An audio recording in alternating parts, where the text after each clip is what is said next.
ang buhay natin dapat, huwag natin isipin yung pera-pera kung magkano pera mo.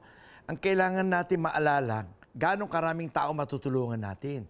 At kung paano gumaang ang buhay ng mga taong makakasama natin. Eh yung pera, measurement yun, para sa akin, hindi yun ang measurement ng success in life eh. Ang success in life, measurement is, oh, ang saya mo kasi, ako, natulungan ko yung mga kaibigan niya, nagka-trabaho na mabuti.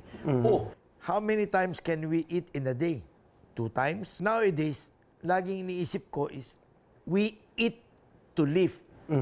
Parang kumain ka para mabuhay ka. Huwag yun, mabubuhay ka para lang kumain na masarap. Masama yun. In as much as possible, tinatry ko maging simple living lang.